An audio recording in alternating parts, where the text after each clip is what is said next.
Who remembers Spider-Man 2? Before we even get into the video, let's just take a moment to appreciate Bruce Campbell's beautiful narration. Full time already, huh? Welcome back, I guess. I'm sure you miss me more than I missed you. This was a different time for gaming. You don't see stuff like this anymore. First things first. You're not much of a wall crawler if you can't, stick to walls. So here's what you do. You walk or run into a wall and hold the grab button. Voila. You stick to the wall. I did it! Let's talk jumping. Hold down the jump button and you'll charge your jump. Alright. This yellow bar shows how strong your jump I'm will charging be when it. you let go of the button. You got it? Yup. You sure? You don't actually jump until you've let go of the jump button. Okay? Now go jump in a lake. Dude, I don't even have to commentate. He's literally doing it for me. See, anybody that's watching this video that is under the age of probably, I'd say like 17 or 18, you probably aren't old enough to actually remember this game or this movie, because this movie came out back in 2004. And this game also came out in 2004. I remember going into GameStop and getting this game, actually. God, I don't even want to know how long it's been since I walked into a GameStop to get a PS2 game. I mean, at this point, I don't even think they carry PS3 or 360 games anymore. So for those of you that are unaware or never got to play this game, this was basically the definitive Spider-Man game before Insomniac Spider-Man in 2018. The swinging, the action, the crawling, the open world, like everything about this game was literally perfect. It was the definitive Spider-Man game before Insomniac came out, and funnily enough, Insomniac Spider-Man took so many cues from this original Spider-Man 2 game that you're gonna see throughout this video. I mean, if you look at the swinging here already, you can see a lot of the mechanics that were brought from this game into Insomniac. You got the swinging and then holding the jump button to let go, and then the further you get into the game, you can actually unlock more tricks and skills that you can do in midair, like you can do backflips and side flips. One thing I like about this game is they have two different swinging modes. So they have the manual one where you have to like charge it up at the end of each swing, but they also have an easy swinging mode where it automatically like lets go and helps you while you're swinging. I've always stuck to the manual mode just because I like having more control and I like pulling it off myself. Not to sound like the typical IGN reviewer here, but it makes you feel more like Spider-Man. All right, we got our first robbery. It's time to get into the action. The arcade just got held up and the robbers are driving away. What are you gonna do about it? I'm gonna go get him. Now, the combat in this game is truly amazing. This was before Batman Arkham Asylum and before, like, basically every single superhero game was trying to use that combat system in their games. As you're about to see, there's different, like, combos and stuff you could do, and the ragdoll effects in this game are absolutely beautiful. You run up, you punch them, their bodies start flopping all over the place, and the sound effects are so crunchy in this game. Every time that you land a punch, it just feels so clean, like... Spider-Man just showed up! Just listen to that sound design. And then my favorite move to pull off, as you guys are about to see right here, you run up to him and you hit him with the uppercut, and then you can literally just juggle him in the air like this. It is one of the most satisfying combat systems in any game that I've ever played. It's crazy how this game is literally turning 19 years old, this game. It is almost 20 years old. And as you guys can see on your screen, I mean, graphically, sure, it doesn't look like modern day games by any means being released on the PS5 and the Series X, but it still looks good considering it's 20 years old. I remember this map was revolutionary at the time too. As you can see, it's a 3D map, and if you look really closely, you can see the cars moving on the streets. And mind you, again, this was running on like the original Xbox, the PS2, like a 3D map like this with all those little details. Like, this is revolutionary stuff. And then as you're about to see right here, you could go into like comic stores and arcades and you could buy upgrades for your character, whether that be increased swinging speeds, different tricks you could pull off in the air, different combos. And then you have these beautiful CG pre-rendered cutscenes. Now, not every single cutscene in the game looks like this. There's just like a few pre-rendered ones. I believe it's only this one, and then there's one in the middle point of the game during Doc Ock's presentation, and then there's one like right at the end of the game. But like, just, I literally don't even have any words. It looks so good. And even though it's pre-rendered, like, so much love and care went into this game. And you gotta remember, this was at a time where licensed games, they were kind of hit or miss. They were either really good or they were really meh. Chapter 3, punctuality is the thief of time. Our objective, go to the pizza parlor. This is not only one of the most iconic, like, missions or set-aside missions in a game, but it is also one of the most iconic OSTs in gaming. Not even just in gaming, but like OSTs period. And actually, oh wait, never mind. I was lied to. I forgot. We have to actually go to Dr. Connor's class first before we can go do the pizza stuff. And as you guys are about to see once we get to Dr. Connor's class, that beautiful pre-rendered CG cutscene, yeah, that isn't what you get from the entirety of the game. There's a bit of a dynamic there. Occasionally you get the nice pre-rendered CG cutscene, and then other times you get the in-engine cutscene, and while it doesn't necessarily look bad, it's definitely quite the dynamic. I actually just did playthroughs of all 3 of the original Spider-Man movie tie-in games last year, Spider-Man 1, 2, and 3, all on the PS2. For Spider-Man 3, it gets a little finicky because the quote-unquote definitive versions of those games are on the Xbox 360 and the PS3, and then there's different versions for the PS2 and the Wii, which is the version that I played on the PS2, and then you have like a version on the DS and the PC. Let them get the case. Give us the case and you won't get hurt. I got her. Let's clear out of here. Spider, we're gonna need more men.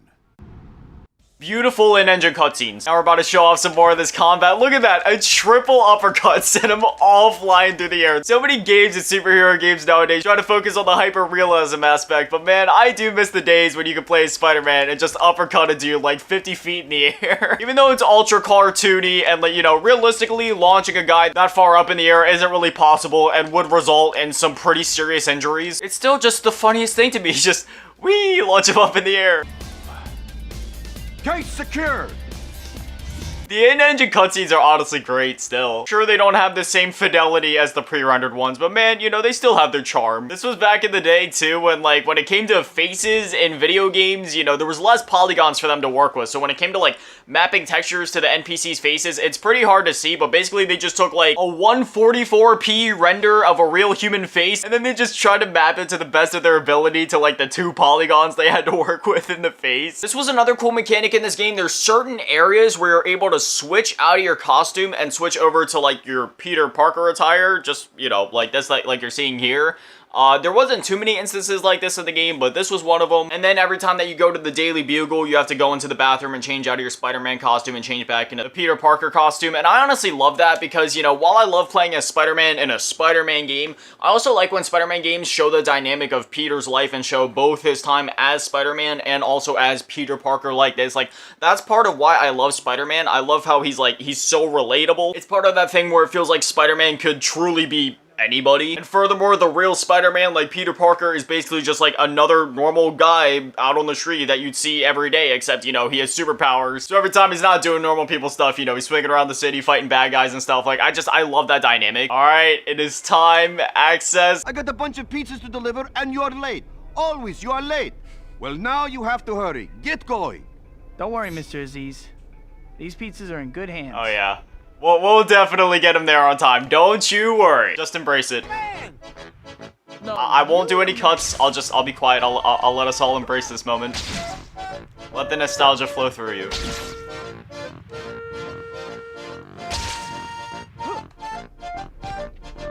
Oh, good. My pizza. Thanks very much. All right. An empty delivery bag means it's time to head back.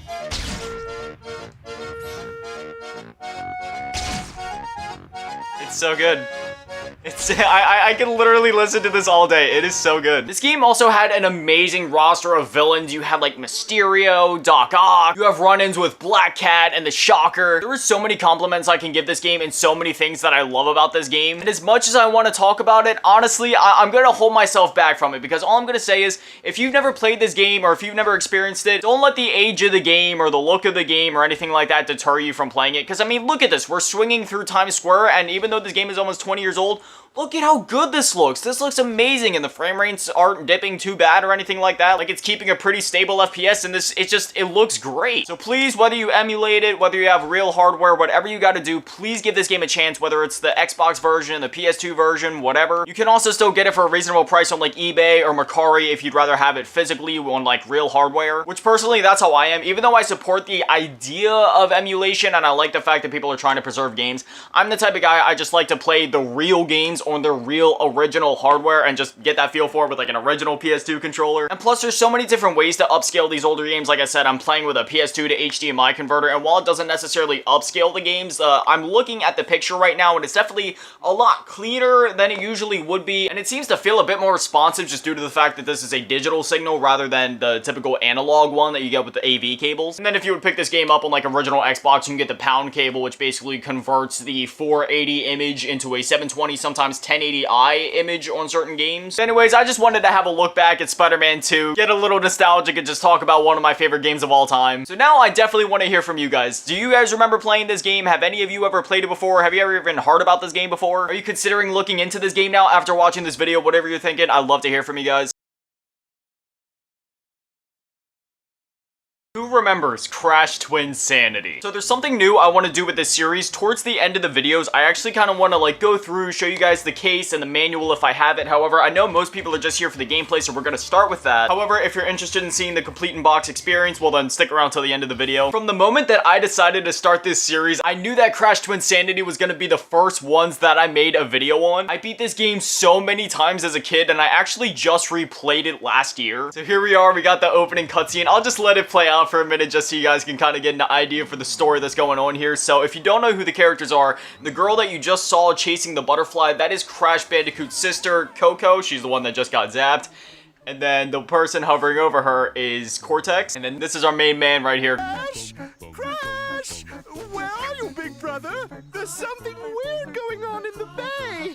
Come see!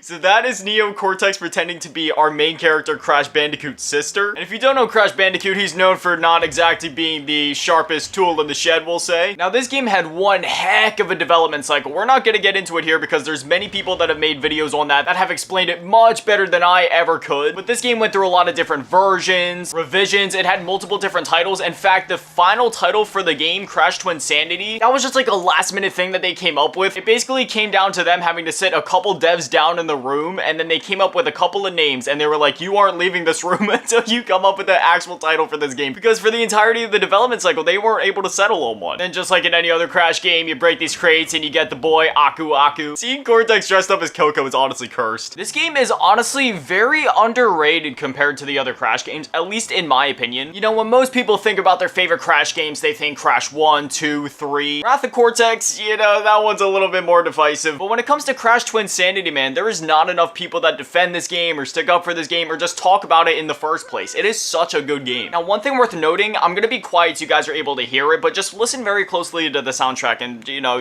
there's something you might notice about it. It doesn't exactly sound like instruments, does it? And you would be correct for thinking that because the soundtrack in this game is actually entirely a cappella. And normally, you know, acapella music, I don't have anything against it necessarily, but when it comes to video game OSTs, you know, I would prefer, especially in a Crash game, for it to be real instruments. However, for this game, the acapella actually works very well. In fact, I am glad that it's acapella. It fits the theme of the game very well. There is actually some OSTs that come later in the game, towards the latter half, that are genuinely some of my favorite soundtracks from the Crash series, just period. It's easy! All too easy. I seriously wonder what game devs are thinking when they create some of the stuff that they do sometimes. Like, who sat there and thought, hey, what if at the beginning of the game, Cortex zaps Coco, cosplays at her, and tricks Crash to follow him? I mean, don't get me wrong, it's absolutely hilarious and I love it, but it's just like, who was thinking of this? I've heard a lot of people go back and forth on this game. Some people absolutely love it, and some aren't so hot on it. Me personally, I've loved it since the first time that I played it when I was a little kid. And for a while, you know, I was wondering, maybe it's rose-tinted glasses, maybe it's just nostalgia getting the better of me. I need to replay it and see if it's actually as good as I thought. And again, I just replayed it last year, and now that I'm a fully grown adult, my brain is fully developed, I can look at this game in a vacuum for what it is. And honestly, it's an absolutely amazing game, and I love it just as much as I did as a kid. One thing worth noting is that we were playing on the PS2 version, so for you guys, you know, the video probably still at least looks somewhat good running at a 480p image. I mainly just chose this because this was the console that I played this game on as a kid. However, I do have an original Xbox now, so technically I could have bought that version, so we could have had like a better looking version of the game for me to play and to play for the video. Just for authenticity's sake, for when I played it for the first time and for the sake of my nostalgia, I chose to go with the PS2 version. However, if you're a video game collector and you like to have the best looking possible versions of games, Hey! Yeah, you! I've been doing this for 10 stinking years. Back and forward, and I'm sick of it. Well, I'm not gonna do it no more. if you were wondering, yes, that skunk, he just broke the fourth wall. He just blow him up. But yes, that skunk was actually directly talking to the player. I've always loved that cutscene. It is absolutely hilarious. Anyway, as I was saying, the Xbox version is technically the best looking version of the game in terms of like resolution and everything like that. And here's the big reveal. It was actually Cortex. Crash. Like the fleas in your fur, I keep coming back. This game was very animated 3 too. years I spent alone in the frozen Antarctic wastes. And I missed you. And so I've organized a little gathering, like a birthday party, except the exact opposite. It's actually making me cry a little bit. I feel so nostalgic watching all of this. your friends are here. You are so very popular. The polar bear. Handing out the presents. For anybody that doesn't understand the polar bear reference, polar bear is there because in Crash Bandicoot 2, there's like this on-rails level, or there's multiple on-rails levels where you have to ride a polar bear around the level, and obviously with that, many players died many times riding that polar bear, so you know, the polar bear may rightfully be out for revenge. Again though, even though the Xbox version is technically the best looking version of this game, I always go with PlayStation just because, I mean, it's Crash Bandicoot. Crash Bandicoot just feels at home on a PlayStation system. I mean, I know technically Microsoft is trying to buy Activision right now, which would technically mean that they own Crash Bandicoot, which is funny because Crash Bandicoot has always been like a Sony mascot, a Sony IP, but now it's going to be owned by Microsoft, so that'll definitely be kind of interesting to see play out. But for what it's worth, Crash Bandicoot is always best played on a PlayStation, in my opinion. I even played the most recent entry, Crash Bandicoot 4, It's About Time, on my PS4, just because I'm that dedicated to playing Crash games on PlayStation systems. Got one last ball to shoot back at him, and then we launch into the second phase of the boss fight. Meet your brand new, hydraulically operated, twin brother, Mecha Bandicoot. Dude, this is so freaking cool. Initiate missile attack. It's so cool. I love this boss. Even though it's like relatively simple and it's not too hard to dodge his moves, it's just, it's so good, man. Can you guys hear the vibration? Like I said, it's a pretty simple fight. You just dodge his moves, he shoots some rockets, hits you with the saw. Well, we already got his saw off, but then you know, hit back the green things to him when he shoots them at you, and then that's really that, really. And he does it again. Shoot it at me. Hit it back at him. Come on, shoot another one. Don't miss. And then he does one last big one. Real big charge up. He's shaking. And Mega Bandicoot down.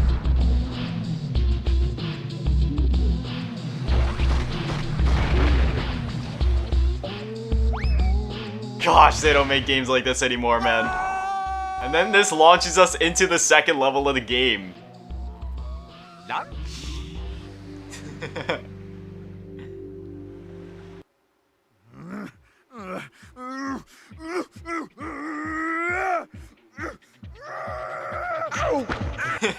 And then we're stuck just kind of rolling down this long winding tunnel as we're like beating the crap out of each other. I know it's kind of hard to identify like what's going on because it's a little dark right now, but this is actually Crash and Cortex like beating the crap out of each other. So if you stay still, they have like idle animations, like Crash will get Cortex in an arm lock and then Cortex will like spin around and start spanking Crash. Let's see if we can actually get it.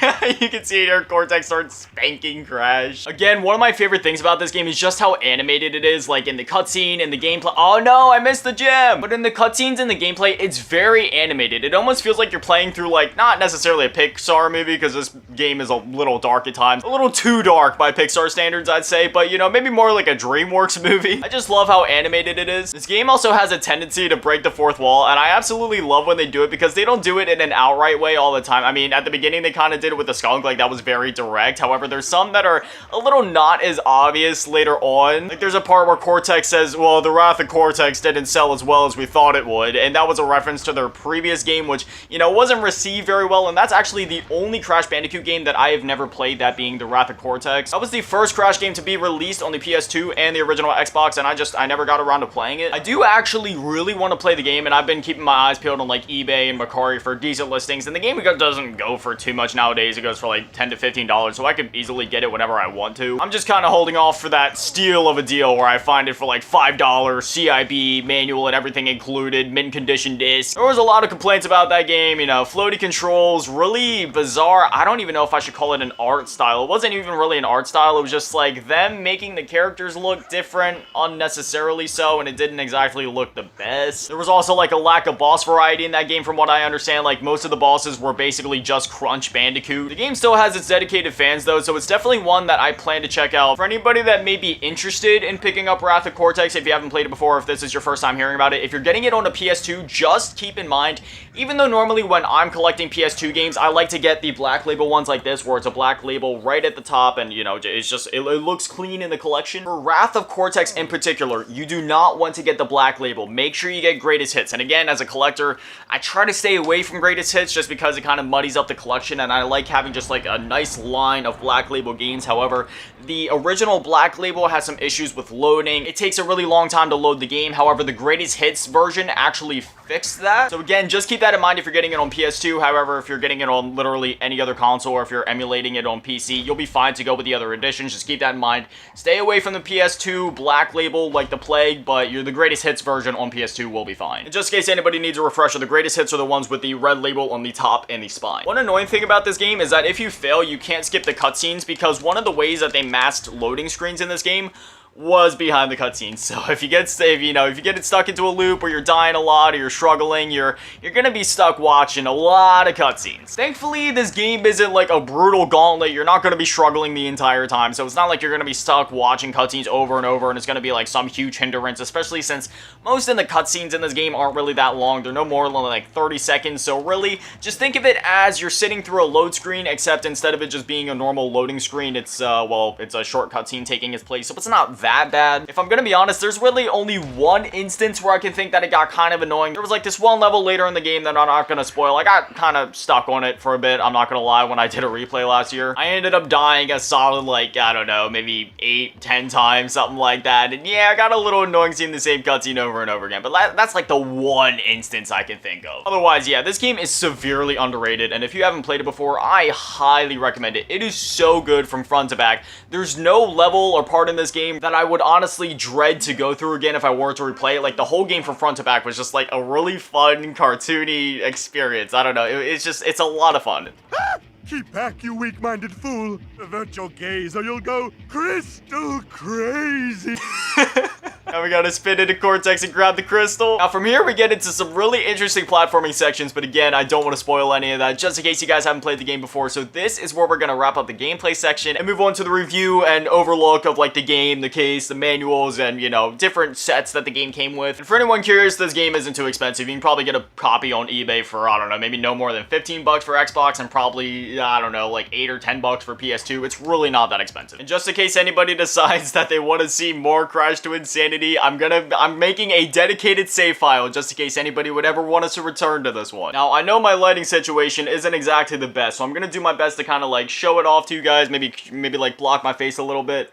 This is the cover art of the game. I hate how much the light is reflecting off of it. I think I'm gonna need to get like a dedicated camera, like a dedicated setup to show this off to you guys. I'll sit over here so that I'm right next to the mic. If you look at the back here, it says they're working together, but they don't have to like it. Then you got a bunch of images and stuff from the game. It shows off some of the exclusive features here. How do I get, maybe if I turn off my TV? There we go, that got rid of some of the glare. But as you can see, 4 playable characters, including Nina Cortex, the bionic goth girl. Playing as her was actually a lot of fun. She has like this cool grapple hook mechanic that you're able to mess around with. She has dedicated levels you're able to zip through. You know, again, I don't want to spoil too much of it, but those were definitely some of the highlights of the game. That was a lot of fun. It's like an entirely different moveset. Down here it says, check out the wicked team moves in this game, where freaking Crash is like skating going Cortex. Incredibly powerful bosses will challenge our dysfunctional heroes, and it shows the one that we just fought, that being Mecha Bandicoot. And it shows off some of the moves. You got the Twin Slam, the Humila Skate, the Spank, the Twin Throw. And we got the Roller Brawl, and then down there it just says censored under the rating label, which I think is hilarious. Wait a minute.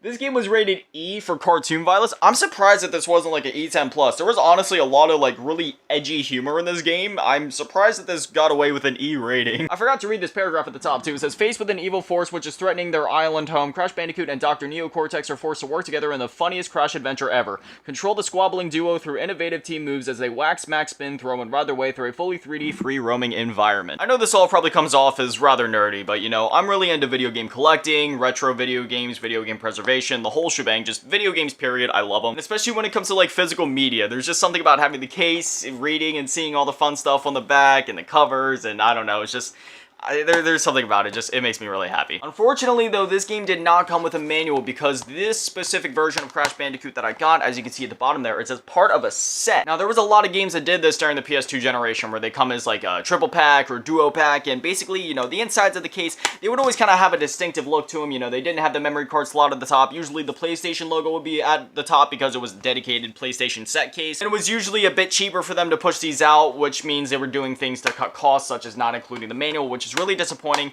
I'm honestly kind of debating on buying another copy of the game, or maybe just, you know, picking up a manual for the game so that I can at least have it, since, you know, this is one of my favorite games and platformers of all time. But the set that this game came in was actually a triple pack, and the other two games, you know, this game was a platformer, but the other ones not so much. So the first one was Crash Nitro Kart, and, you know, we're not going to go into the whole complete in box experience here. I'll at least show it off to you guys so you guys can see it. This was kind of like the spiritual successor to Crash Team Racing, I'll say. It's a really fun game. It's basically like Mario Kart inside of the Crash universe. It's amazing. It honestly feels a lot like Crash Team Racing. The physics are a little different, but for the most part, it has quite a striking resemblance to it. And then this one, Crash Tag Team Racing. This one is very controversial, to say the least. People didn't seem to enjoy this one as much. I was a kid when I played it, so, you know, all the fart jokes and burp jokes on the main menu made me laugh. And I always thought the concept of this game was cool. You know, you could like clash and combine with cars. You know, you could be racing as Crash and then combine with Cortex, and before you know it, you could be driving the car and Cortex could be on the back on a turret, like literally shooting the other racers, or you guys could switch and then Crash could hop on the turret. He could be shooting, and, you know, you could be aiming and shooting at the other racers while the computer is driving for you. It was honestly a really cool concept. Sure, the execution was a little flawed, and, you know, there was like this whole overworld system with these mini games, and, you know, I feel like if they really just would have honed in and truly put all of their budget and time into refining the racing mechanics and physics, then this game may have been remembered, you know, in a bit of a better light. But considering the fact that, you know, there's some rather immature humor in the game, which, again, as a kid, I didn't mind. However, some people aren't into that kind of humor, which, you know, I can respect, considering the fact that this, you know, franchise never really relied on humor like that in the first place, so I can, you know, at least kind of understand the criticism. And furthermore, while the minigames in the overworld and platforming sections were a nice inclusion, they definitely weren't necessarily necessary. I mean, I feel like it's kind of cool to have that dynamic in the game. You know, it's part platformer, part racer, part minigame collection, but, you know, not everybody was jiving with that, and they just wanted to focus solely on the racing. So again, I can kind of respect that perspective of the game. If you couldn't tell, I have a lot of nostalgia for these games, and it's I'm never gonna say anything negative about any of them. I love all of these games quite dearly, especially Crash Twinsanity. A lot of nostalgia and a lot of memories with this one. But now I want to hear from you guys. Did you guys ever play Crash Twinsanity? What are your thoughts on the game? Do you also think that it's pretty underrated? Just personally, if I'm gonna be honest, I think Crash Twinsanity is the most underrated Crash game in the entire series. Whatever you're thinking, I'd love to hear from you guys.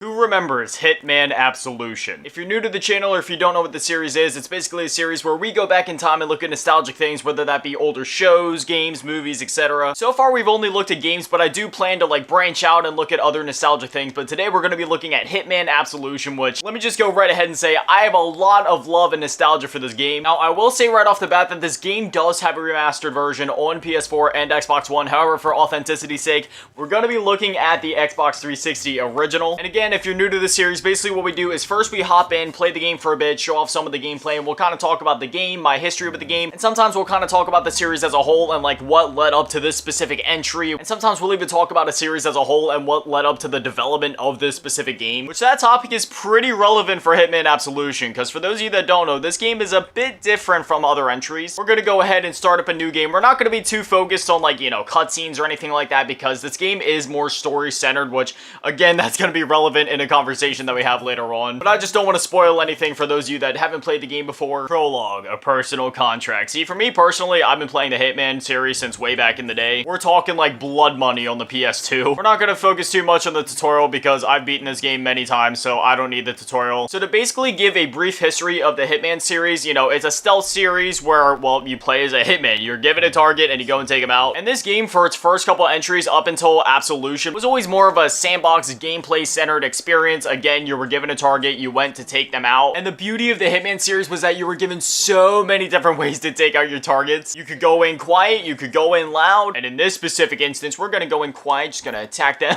We're gonna dump his body into the dumpster. I'm not worried about taking any disguises yet. Gonna go ahead and use the classic silver ballers here, get a clean headshot, come on, just... there we go, get the aim as tight as possible. This game had a really cool mechanic where if you squeeze the trigger like halfway, as you can see, like, it tightens up the crosshair a bit, so your shot's gonna be a bit more refined. So we're gonna go ahead, tighten it up, pull off the headshot. I'm gonna be honest, I've always been a huge Hitman fan. Like, I love the original Hitman games. Out of the original games, I definitely played Blood Money the most. However, by the time the Hitman Absolution released, I've played Hitman Absolution more than any other Hitman game, which is probably surprising to hear because, like, I've played this one more than even newer entries like Hitman 1 and 2 and 3 that were released between 2016 and 2020. As much as I love those games and I thoroughly enjoy them, there's something about Hitman Absolution. It always keeps me coming back. I absolutely love this game. The story of the game, the gameplay itself. Even for newcomers, it's relatively easy to follow what's going on in the game. Especially, again, considering that this was the first Hitman game in the series that really put, like, a huge emphasis on the story in the game. The one thing that I love about this game and its story is that even though this game is more story-centered, and while usually that could kind of like strip back on the possibilities of what's, well, you know, possible in a game like this, they didn't let that stop them. There were so many different locations that you'll be visiting, so many different scenarios that you'll be placed into, a wide variety of ways to take out your targets and enemies, whether that be simple assassinations like, you know, what we've been doing up to this point, just hitting them over the head with bricks and shooting them with your silver ballers. You also have more in-depth strategies like setting up certain distractions. Like, for example, you guys are going to see it coming up here soon. Like, you can open up the blinds to distract a certain person. They'll be like, hey, why are those open? And then, you know, they'll go to hit a switch to close the blinds again. However, you'll be sitting there waiting for them at that switch. You can kind of hit them with the knife real quick, dump their body, leave the area. And that's one of my biggest praises for this game. It managed to change up the formula so drastically and yet still stay true to itself. I mean, I know some people may disagree with that because there is some pretty action-heavy moments in this game. However, despite all that, you can still play this game just like a classic Hitman game. You can go through, you can stay stealthy, you can just keep playing like, you know, your traditional stealthy Hitman. Not even gonna mess with these guys. I'm just gonna sneak past real quick, don't mind me. I think this prompt is glitched. It's not supposed to stay on the screen. Move forward and press A. Yeah, that should have been gone by now. Hopefully it'll go away after we come into this new area. Nope, it's just still glitched on the screen. How do I get rid of that? Alright, now this is always how I take these guys out. So normally I swab to the fillet knife. I wait for this guy to get close. And then wait for it. He's gonna be like, oh, what the fuck? And he just hit him with the knife. Then the other guard gets alerted to it. Now we just gotta sneak up close, sneak up real close, sneak up real close, and well, bam! You don't stand a chance. Finish your opponent. There we go. Look at that. Nobody else was alerted. Drag him to the side and dump his body off of a cliff. Bye-bye. Have a great fall. See you next trip. Or, wait, no, I totally mixed that up. I'm gonna go ahead and steal this dude's disguise. I'm definitely gonna need it up ahead in the garden house. I'm also just gonna take the fillet knife from your skull. Thank you. Okay, if I try to scale cover, will that, like, make this pop-up? I really want this pop-up to go away. Can I scale this cover? Nope. Yeah, see, even when I do try to scale cover, it's glitched. Why is it doing that? No matter what I do, it's stuck there now. Oh, well, it is what it is. But anyway, while I'm thinking of it too, the villains in this game, especially the one guy, I don't know who plays as him, but I absolutely love the actor that plays him. He's got like this cowboy redneck vibe. I don't know. He's absolutely insane, but I love him. I feel like that's one thing that keeps me coming back to this game because, you know, while it's fun playing the other Hitman games and they have a lot of replayability in their sandboxes, I'm the type of guy when I'm playing my games, like, I love games that just center on gameplay, okay? Like, if a game is strictly gameplay driven and there's very little story, that's not gonna push me away. I'm the same guy that plays a ton of, like, Lego games and Doom and racing games, so, you know, I don't need that story to keep me going. However,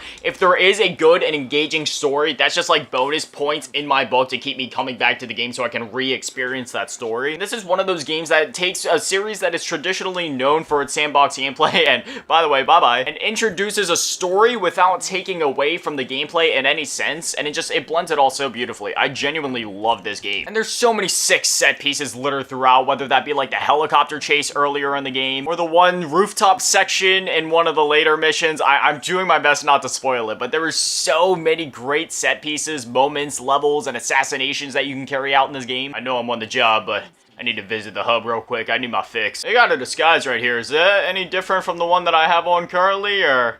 No, no, it's the exact same one. Alright, I'm going in. Now that we have entered the mansion, as you can see in the top left, there is a scoring system in this game. So, you know, some people kind of complained about the scoring systems being like, why is that necessary? But for me, personally, it never brought... Oh, they totally just saw me strangle that dude. Whoops, my disguise is blown. Oh, that being said, I guess it's time to go loud. I guess I'll just be capping my target straight in the face. Usually, this is what I do. If I screw up and I end up having to go loud, I just kind of like camp them out right up here by the stairway. Just kind of shoot them as they come up. It's a pretty easy and reliable strategy. Sure, everybody in the mansion is coming for me, but their AI is kind of programmed to like run up this way and get kind of confused, so I just kind of wait for him, and then you stack up the bodies. And as you can see, every time that I take out one of the enemies in here, my score goes down lower and lower because it's a non-target casualty. And again, you know, that was one of the gripes people had with this game. They weren't too fond of the scoring system, but again, it doesn't really detract or add to the gameplay in any meaningful way, so I don't really mind it. It's just kind of like a bonus thing. If you want to go for it, you can, but you definitely do not have to. Anyway, this is the main target we were after, so I'm just gonna make sure he's actually dead. Are you still alive? Wink if you're still breathing. I think he's dead, but I'm gonna put another clip in him just to be sure. All right, I'm gonna grab this key card. I think it's time we get out of here now that I've blown through all of my ammo. All right, we're at the second floor. Card swipe. Locate Diana. Taking care of Diana. Now our objective is to get to Victoria. However, that's where I'm gonna call that for the gameplay segment of this video. Again, this is a game I highly recommend, even though it's a bit of a departure from the earlier entries in the series and the way that it, you know, tackles the gameplay and the story and everything like that. It's still a genuinely great game, and it's honestly my most played Hitman game. Like, it's so good. You can either pick up the Xbox 360 and PS3 version for pretty cheap, or you can pick up the remastered version on Xbox One or PS4. I don't think that one goes for too much either. I'm pretty sure it's like 40, but when you get it, it also gives you Blood Money HD, so you're getting 2 games. So it's basically only like $20 per game, which is a pretty great deal. And then you also get it on Steam, obviously. But now on to the next part of this show, which this is always my favorite part to do. We just kind of take a look at the case, read some of the stuff on the back, look at the manual if it has one, and just kind of get like that complete in-box experience. There's just, you know, I'm a video game collector. I love collecting, you know, like physical video games, whether that be consoles, games. I mean, you guys can't see it right now, but behind the camera, I literally have like 8 consoles set up on my entertainment stand, all plugged in and ready to go at a moment's notice. That's not including the ones that are, you know, in my closet or plugged in on my other TV back there. I just really love and appreciate physical media. I still haven't found like an ideal way to kind of do this part of the show, so I'm thinking about like getting another camera and getting like a full table and setup going, so then I can like have an overhead camera and then like a face camera, so I can kind of swap between them and, you know, just give you guys like a better look at everything with some better lighting and stuff. But for now, I'll just kind of hold it up, try to show it to you guys. So as you can see, this is the cover art here, Hitman Absolution. It is absolutely beautiful. I think I'm gonna have to turn the TV off again. Every time that I leave it on, it gives like this really ugly glare to it. Anyway, as you can see, Hitman Absolution, you got the man, Agent 47 right there. I'm pretty sure this is probably what I'm also gonna use for the thumbnail of the video, so you guys probably already saw this. Let me go ahead and take a look at the back. Execution is everything. See the world through the eyes of an assassin. Create your own contracts and challenge the globe. This is a feature of the game that I wanted to showcase in the video. However, I was pretty disappointed to find out the servers were actually shut off a little while ago. So as we were loading into the game, you guys may have seen there was 2 modes. There was the one that we clicked on, which is called Absolution, which is like the story mode of the campaign. And then on the right, there was one called Contracts. And basically how that worked, it was like Super Mario Maker for a Hitman game. You know, you go in, you make your own levels, you set your own targets, you scatter weapons throughout, all that, you know, just, you basically, you make a level and then you post it and then other players can play it. I used to love playing those back in the day. They were a lot of fun. I remember there was this one that I used to play all the time. They gave you like a chicken outfit and an M4, and they basically just set you out in Chinatown and said, go to town. I'm not gonna go too more in depth in that just for, you know, demonetization purposes, but all I'm gonna say is that level was always a lot of fun. As you guys can see, we got this GameStop sticker here, but I'm gonna try to peel it off on camera. Oh my gosh. You know, usually when it comes to peeling off these GameStop stickers, you know, they're real sticky, they're gross, they don't come off, but hold on. Can I save this copy?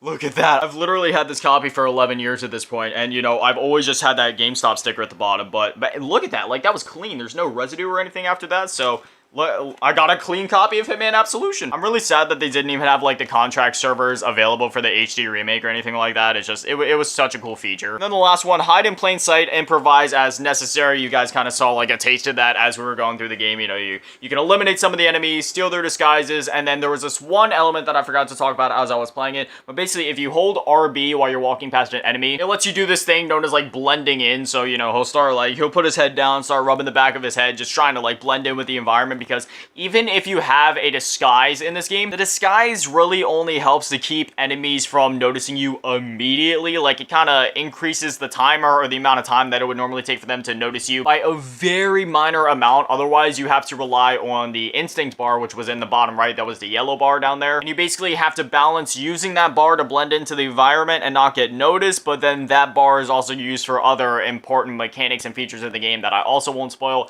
just in case you haven't played it. One of those features this was called point shooting, and again, I won't go into it just because it's a really cool mechanic, but if you haven't seen it before, I highly recommend either playing the game or looking up videos of it because, oh my gosh, it is such a cool mechanic. Anyways, that's the back of the case if you guys just want to get like a good look at it there, and then when we open it up, unfortunately, wait, do we have a manual? We have a code in here. I'm not sure if I actually ever use this. It's for a Square Enix members thing. I'm not going to show it off because I might try to redeem it and see if it's actually worth anything, or, you know, I'm not even sure what it's for. Thank you for purchasing a Square Enix product. The below code is your Square Enix members redemption code, which allows you to become a part of our exclusive members community. Yeah, I'll try to redeem it. I'll see if it does anything. And then next, this is surprising because this game is from 2012, but we actually do have a manual. Oh my gosh. Computer Magic, if you're watching this video, you're about to lose your mind, buddy. Look at what they are advertising on the back of this, man. Sleeping Dogs. Those of you that don't know, Computer Magic is a really great buddy of mine. He's made YouTube videos in the past. Currently, he has a lot of his videos privated just because he wasn't too proud of them, but he was talking about coming back to YouTube at some point, which I really hope he does. But anyway, Sleeping Dogs is literally his favorite game of all time. So I can only imagine that gave him a big old smile on his face seeing that. But as for the manual itself, is there actually... Oh, no, yeah, this ain't a manual. When you, like, open it up the whole way, it's just... Yeah, this ain't the manual from, like, the 6th generation that we know. It's just some basic controls, a warranty thing. Hey, but look at that. They're also advertising 2013 Tomb Raider. That trilogy of games was actually really good. Tomb Raider, Rise of the Tomb Raider, Shadow of the Tomb Raider. I love those games. It's a shame there wasn't a more complete manual, but, you know, that's to be expected. This game was released in 2012, after all. Manuals became less and less of a thing as the 360 and PS3 generation went along, and by the time the Xbox One and PS4 rolled around, they were basically non-existent. I'm not gonna lie, I do miss the manuals. They were a part of the experience. I know the Lego Batman manual like the back of my hand. I've read that thing front to back so many times. Anyway, yeah, this is Hitman Absolution. Now I'd love to hear from you guys. Did you guys play this game before? Have you heard of it before? If you didn't hear of it, are you planning on checking it out now? Or maybe you're thinking about revisiting it? What are your opinions on this game compared to the rest of the Hitman series? I would definitely love to hear from you guys on that one. Well, whatever you're thinking, or, you know, if you have a request for a future Who Remembers, whatever it is, I'd love to hear from you guys.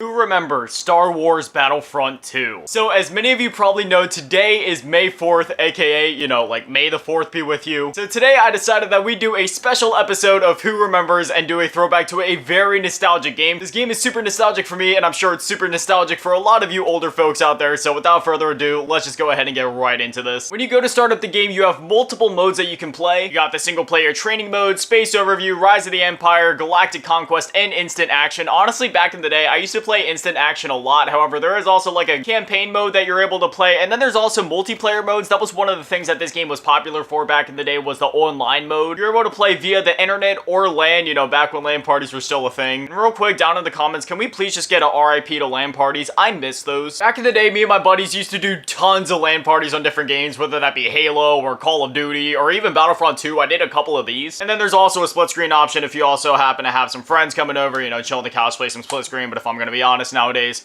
I don't have any friends. I think we're gonna go ahead and dive into the instant action mode, just get right into things. So right here, you're able to add like various planets to the playlist. Oh man, which one do I, you know what? I think we're gonna do the Death Star, and we're gonna do Conquest. We'll have it be set during the Clone Wars. Without further ado, let's go ahead and get right into it. I'm so excited to be making this video. It is not even funny. You may be wondering why I went with the Clone Wars over the Galactic Civil War, and don't get me wrong, as much as I love like the Galactic Civil War era of Star Wars, I have more nostalgia for the Clone Wars because, you know, I wasn't alive for the original trilogy, obviously. However, obviously, I was alive for the prequel movies, and I have a lot of nostalgia for those since those are the ones that I grew up with mainly. However, don't get me wrong, I am a huge Star Wars nerd, and I have a deep love and appreciation for all of the Star Wars movies. Whether it be the original trilogy, whether it be the prequels, or even the new sequels, I honestly really do love the new trilogy. I know that's really kind of...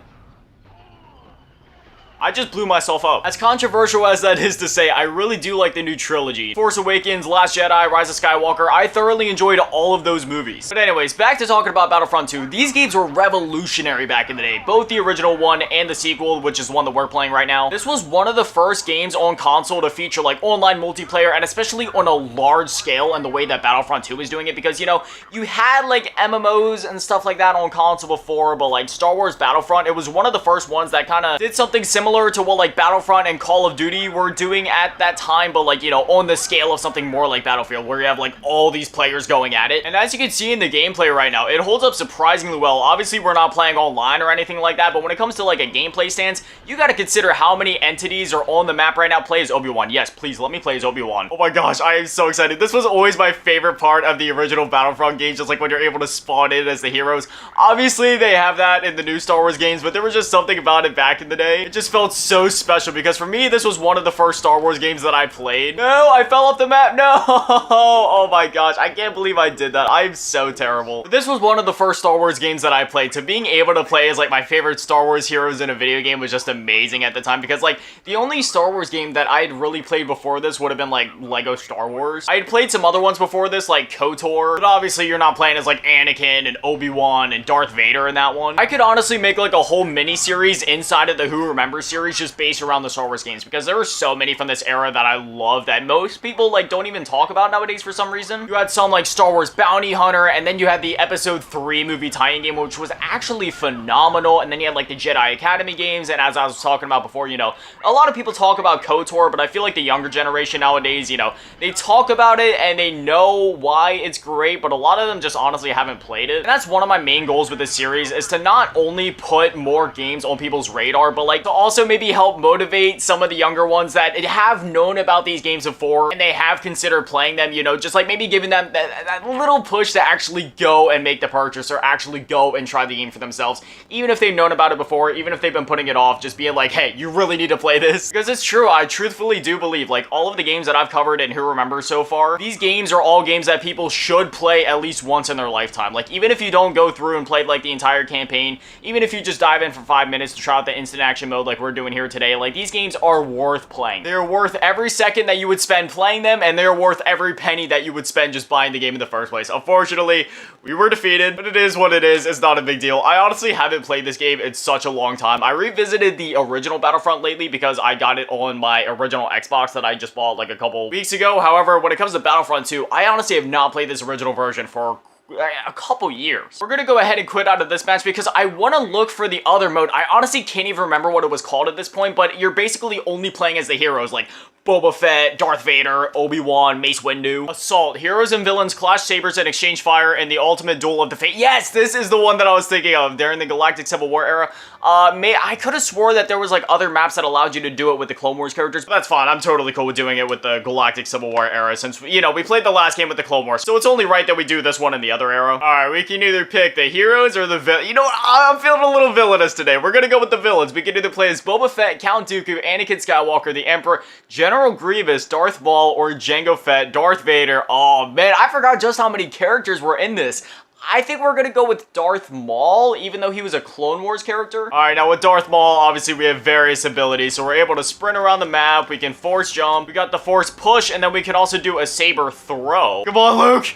Oh my gosh. No, there's no way that Luke got me. I won't stand for this. I'm gonna go back in as Darth Vader. Luke, I'm coming. Oh wait, no, Mace Windu is here. You're going down, boy. Okay, wait. Did I get my first kill? I think I got him. I'm sorry if the audio has been rather quiet in this video. I'm trying to keep it as low as possible because, as you guys probably know, Star Wars has a lot of copyrighted music, and if I turn it on, well, then you guys probably wouldn't even be able to see this video, okay? No, things are getting a bit tense. Come on, dude. I am sucking so bad right now. Fine, this time I'll go in as Boba Fett. All right, where are they at? Luke Skywalker, come on. Maybe I'll fare a bit better if I stay off at a range. Hopefully they can't block my blaster bolts. Come on, there we go. Hey, Count Dooku, what's up, homie? Hey, you okay, man? What did the wall do to you? Hey, have I seen you before? Hey, Darth Maul. Hey, have you seen any Jedi lately? I've only been seeing our squad. Where did all the other guys go? Chewbacca, you're not gonna win this. Come on. Come on, can I get him down?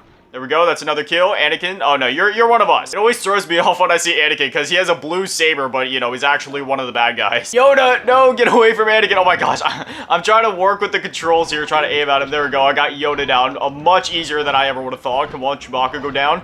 Maybe hit him with a rocket real quick. No. Come on. This is actually kind of heated. Nope. There's no way Chewbacca won. Alright, fine. This time I'm gonna go back in as Jango Fett. Maybe this will fare a bit better. Hey, Chewbacca, I'm here for my rematch. This time I'm gonna win. Look at that. Easy win. I'd love to hear from you guys down in the comments. Between Jango Fett and Boba Fett, whose suit do you like more? If I was to choose, I honestly don't know. I like each of their suits for different reasons. Blue aesthetic is honestly really nice on Jango's suit, but I don't know. There's something about Boba's suit that is just like really iconic. This is cursed. There was literally 2 Yodas just jumping around. Oh my gosh, this isn't even fair. You know, 1 Yoda is hard enough, but there's literally 2 out here. Yoda, get away from me, man. I promise, I don't want to hurt you. Come on, let's just take care of this. Let's just put the beef aside. Come on, no, get away from me. I know if he gets close to me, he's literally gonna shred me in like 0.5 seconds. Yoda, I don't want to do this, buddy. Oh my gosh. Did y'all see his poor little body just get flung against the wall? You know what? This time, let's go ahead and go out as the Emperor. Where are the Jedi? Come on, Chewbacca. Do it. Hey, look at that. I'm actually getting kills now. I smell a Jedi. Oh my gosh. Luke, he is so violent. Oh my god. Dude, I got shredded. Alright, this time I'm gonna go out as General Grievous. Maybe I'll stand a bit of a better chance. Come on, Yoda. Oh, dude, General Grievous is busted. Alright, Luke, where you at? I want my rematch. Oh, we got Princess Leia up here. You know, I'm really sorry to do this. I'm really sorry to do this. Come here. Just get a little bit closer. Come on. Just gonna combo you into oblivion. General Grievous is genuinely busted. Hey, you wanna 1v1 me? Come on. Try. I beg you, please, try. Like, you do not stand a chance. Oh, Obi-Wan. Okay, you know what? He might stand a chance. Canonically speaking, he does stand a chance. Oh, wait. Never mind. True, canonically speaking, I just destroyed him. Come on, Grievous. Why couldn't you do that in the movie, man? All right, Yoda, maybe... Can I beat you? This battle will be... I don't even understand what just happened. Obi-Wan, it is time. Come on. Obi-Wan, fight me. Stop running away from me. The legendary battle. No, I cannot lose. Wait. Oh my gosh, I flipped the cannon. I actually won that time. I had the high ground. All right, now for the last character that we haven't tried yet, that being Count Dooku. Coming for you, Chewbacca. Okay, come on, there we go. Dang, Count Dooku's actually still got some moves. Yoda, you're going down too. You may beat me once, but not this time. Come on, I'm on a bit of a streak now. Let's go. Get them all down. Please, okay. Mace Windu, I'm coming for you next. Oh my gosh, dude. I'm unstoppable with Count Dooku. Look at me go. Okay, maybe Han Solo, get him with the lightning real quick, and then... Get him with the saber. There we go. Honestly, even after I finish recording this video, I think I'm going to be on this game for the rest of the day. Bye, Han Solo. You cannot stop the power of my curved saber. Mace Windu...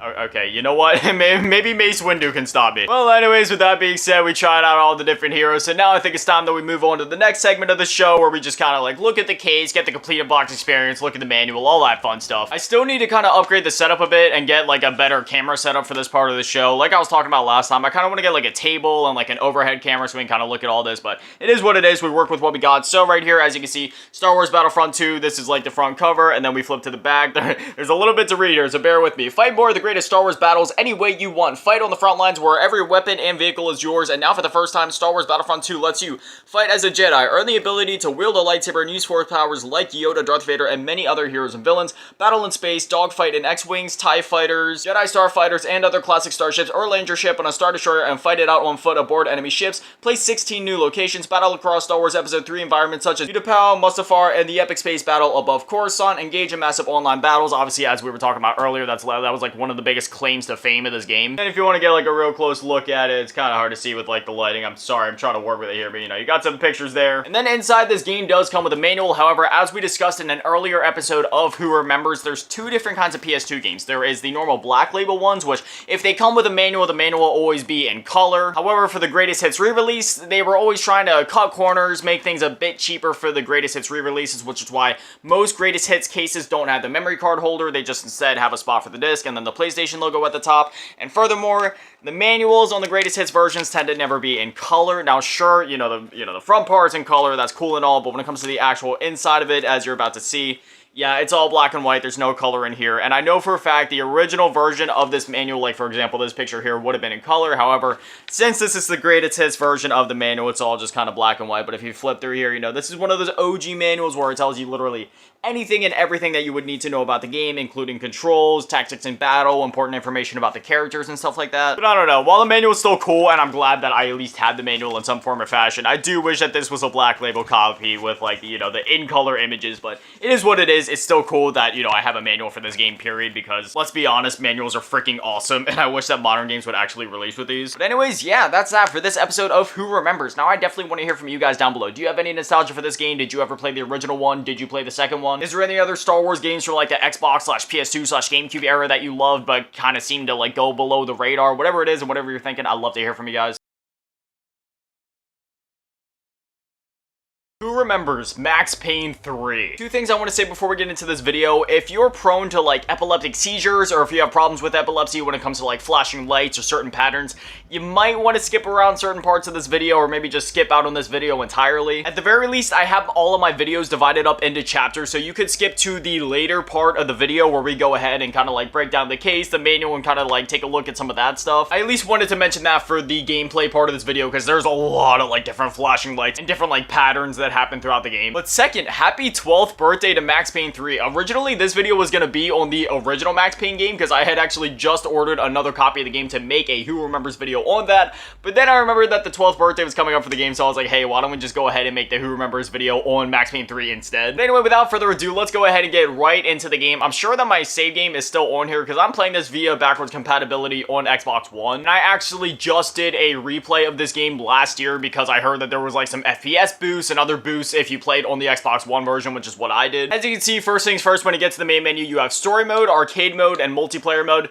Unfortunately, there's not really anybody playing the multiplayer nowadays. The arcade mode, it's just different like modes that you can do for the main campaign. You got score attack, New York minute, challenge mode, New York minute hardcore, and then you got grinds, which just kind of shows you like certain statistics and things that you've done in the story mode. But for the sake of today's video, we're just gonna go ahead, dive into the story mode. We're gonna select chapter 1, just start from the beginning. One thing that I love about Max Payne 3 is the fact that you can play this game without playing the original 2 games, and you won't be lost. Like, you'll still understand the story, you'll know what's happening. And the one thing that I've always loved about this game is like the style of the cutscenes, as you can see here, like all the colors that are flashing. We're not gonna focus too much on the cutscenes today, because they're a little brutal sometimes. And furthermore, I really don't want to spoil the story for anybody that hasn't like played this game by any chance. Basically, just to keep it as simple as possible, our first objective right here is to protect this girl. I'm not gonna give like a full rundown of the Max Payne story. All I'm gonna say is that if you haven't played the first 2 games before, I highly recommend it. I honestly believe that the Max Payne trilogy are must-play games. Even the second game, I know that's a bit more divisive because there's not as many fans of the second game. However, that being said, in my opinion, all 3 of these games are absolute must-play masterpieces. At the very least, the third game. If you don't have a way to play the first or second game, fair enough, but the third game, at the very least, is a must-play. This is another part that I loved about Max Payne 3. You know, obviously, this game was being developed for more, at the time, what was more advanced hardware, with that being the Xbox 360 and the PS3.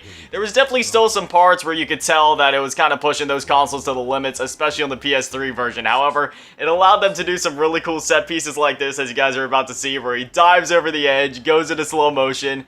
And yeah, there wasn't really stuff like this in the first 2 games, you know, not these like cool set pieces like this. There was obviously still a lot of like intense moments, and you still had the bullet time and all that, but the Max Payne 3 definitely made things a bit more cinematic. And it also helps that this game had a much bigger budget than the first 2 games did. And plus, this game was developed by Rockstar, so Rockstar was able to take, you know, the Max Payne IP and put their little spin on it. And I don't even think it needs to be said that, yeah, they absolutely killed it. This game is phenomenal. It took everything that we loved about the original Max Payne games, you know, the bullet time, the action, story, the world, like everything about Max Payne that we loved, the gritty atmosphere. It took that foundation and put it on an even bigger scale. Because compared to the original games that just kind of like took place in New York, this game is on a much bigger scale. We travel across different countries and locations, and you know, you're never in one place for too long. Like, there's tons of different set pieces, tons of different locations in this game. One thing that I love in this game is that anytime you come across one of these shooting galleries where, you know, you're tasked with just like gunning down a bunch of guys in the room, whenever you take out the last guy, it like does this cool thing where it like shows you shooting the guy in slow motion, and it like follows the bullet and everything like that. Sometimes it does it a little differently, as you guys saw just there. Like, if you do a bit of a dive beforehand, sometimes it just kind of like pulls the camera back and shows the wide shot. But like, if you're just standing in cover and doing it normally, you know what, I'm actually gonna use a shotgun just to kind of put more emphasis on the effect. But it follows like each and every single little pebble just like this. Hold on, there we go, as you can see. And then there's also another cool thing where you can do where if you keep pulling the trigger after it goes into that slow-mo thing and it's following the bullets, then it'll also show like the bullets that you shot after that just like hitting the guy over and over and over and over again. It's really satisfying when you're using a shotgun, as messed up as that sounds to say. Max Payne 3 was honestly ahead of its time. Like, as you're seeing right here, this game still looks phenomenal by today's standards. Sure, it doesn't have like ray trace reflections, and sure, maybe the models aren't, you know, as crisp as like PS5 models, but like, come on, this is still an Xbox 360 PS3 game. Like, this looks so good. I'm gonna have to fix that in like post-editing or something, because I've been saying this whole time that this game is 12 years old, but no, this game came out in 2012, so it's actually been 11 years since.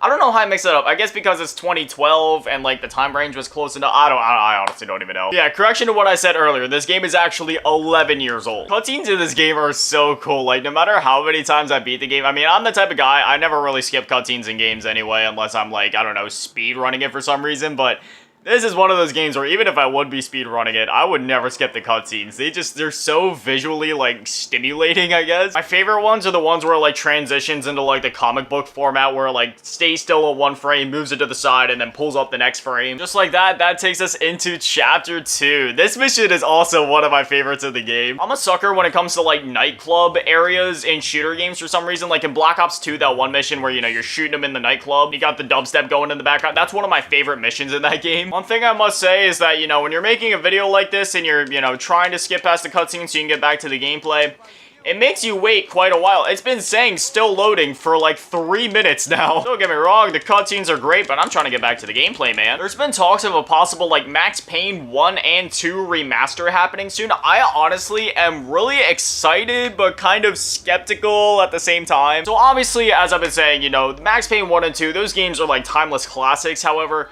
what happens if they try to do a similar remaster to what they did with like the definitive edition and they just outsource it to a third-party company? Realistically, most people would think, hey, you know, they made that mistake once, they wouldn't do it again. But then again, this is AAA gaming and publishers don't really tend to learn from their mistakes nowadays. All I'm saying is that if we get a Max Payne trilogy, the definitive edition, I might freak out just a little bit. Anyway, here we are. We're back into the action. Diving out the window, got the slow-mo going again. Like I said, there's so many different set pieces in this game and I absolutely love it. Most of them just kind of revolve around, you know, Max diving out of a window or Max diving out of something and shooting in slow motion while in his cool bullet time pose. But hey, I mean, it's a Max Payne game, so could you really ask for anything more or different than that? You can also go into slow motion at any time. Like, you don't just have to dive to go into slow motion. You can also just kind of click down the right stick and then it'll put you into bullet time. It's pretty similar to Michael's ability from GTA 5. In fact, it's literally the exact same as Michael's ability from GTA 5. A lot of people say that like the GTA 5 characters' abilities are kind of like derived from other Rockstar properties, which is totally accurate. Like Michael's gets his from Max, and then I'm pretty sure the other comparisons were Franklin's is from Midnight Club and then Trevor's is from Red Dead. I know this is a Max Payne 3 video, so there isn't really any place for like GTA 6 speculation, but I wonder if they're gonna bring that mechanic back. Oh, okay.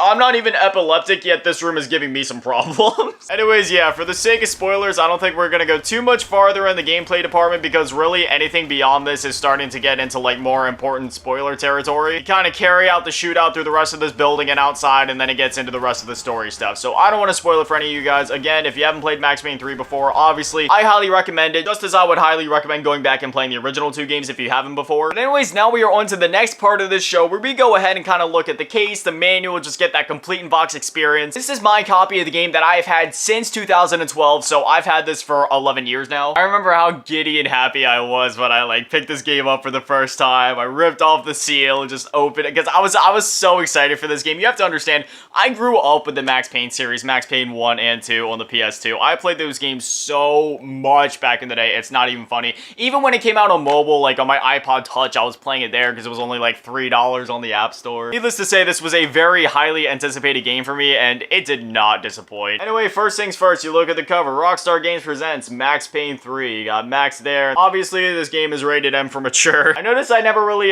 showed off like the side profile in these videos before, which is honestly a mistake because, like, you know, when you're setting your games up on your shelf, the main thing you'll be seeing most of the time is the side profile like this. And as you can see here, it's simplistic. It's just the name of the game, but it looks clean. You got the Rockstar logo down there, just like they do in every other Rockstar game. Now we'll go ahead and look at the back here. For Max Payne, the tragedies that took his loved ones years ago are wounds that refuse to heal. No longer a cop, close to washed up and addicted to painkillers, Max takes a job in Sao Paulo, Brazil, protecting the family of wealthy real estate mogul Rodrigo Branco in an effort to finally escape his troubled past. But as events spiral out of his control, Max Payne finds himself alone on the streets of an unfamiliar city, desperately searching for the truth and fighting for a way out. Then as you can see, there's just some like screenshots of the game. I'll hold it up real close so you guys can get a good look at it. But yeah, Rockstar always nails it when it comes to like their completed box case experiences, when it comes to knowing like what screenshots to put on, what to say to get you hyped up for the game. And as you can see right there, it says Max Payne 3 single player and multiplayer. This was back in that generation of games where, you know, even games that didn't really need a multiplayer mode still kind of got one anyway, which, hey, there's nothing wrong with that because the multiplayer in this game was actually a lot of fun. I highly recommend looking up some videos of the multiplayer just so you can see like how it plays and how it works because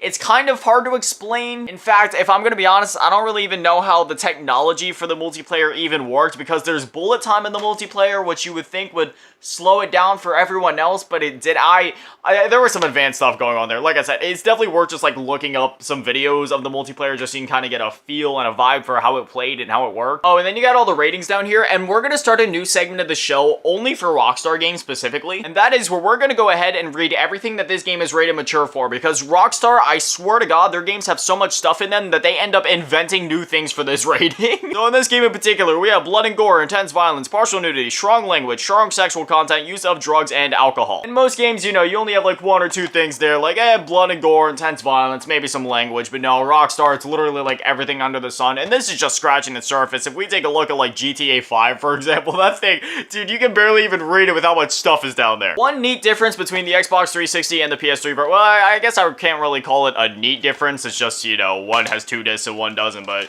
yeah, as you can see here, it's kind of weird how it works. You would think that they just have like single player on one disc and multiplayer on the other, but no, instead they opted to have the first half of the single player and the multiplayer on this disc, and then just the second half of the multiplayer on this disc. It was a bit of an interesting setup, to say the least. I would have much preferred they just had the single player on one disc and the multiplayer on the other, because I'll admit, every time I get to that chapter where I have to switch out the discs, I'm like, oh, I don't want to get up. And plus, I don't know, there's something about having to get up to switch the disc, it takes you out of the game for a second, you know what I mean? Like, you know, you kind of lose immersion, then after you switch discs, you have to sit back down, get re-immersed into the game, and obviously that's nothing new for me. I mean, I've been playing, for example, something like The Legend of Dragoon or Final Fantasy VII since the PS1 era, where switching discs was a pretty common occurrence since there was like 4 of them. So needless to say, it's just something that I've kind of grown accustomed to over time. However, by the Xbox 360 and the PS3 generation, well, especially towards the latter half of it, it was getting to that point with the Xbox 360 where it's like, okay, man, you know, we're in the 2010s now, you got games releasing with like 3 or 4 discs, like what's called, like Wolfenstein The New Order, for example. I believe that game came out on like 4 discs. I know that game was cross-gen technically, but still, at that point, I much rather would have them take like the GTA 5 approach, where one disc is an install disc and then the other one plays the game, and that's that. Anyway, that's a tangent for another time. As you can see here, we have this little slip thing. No, there's not any codes on it, so I can show that. And then right here, we got the manual, and thankfully, this isn't like a Platinum Hits version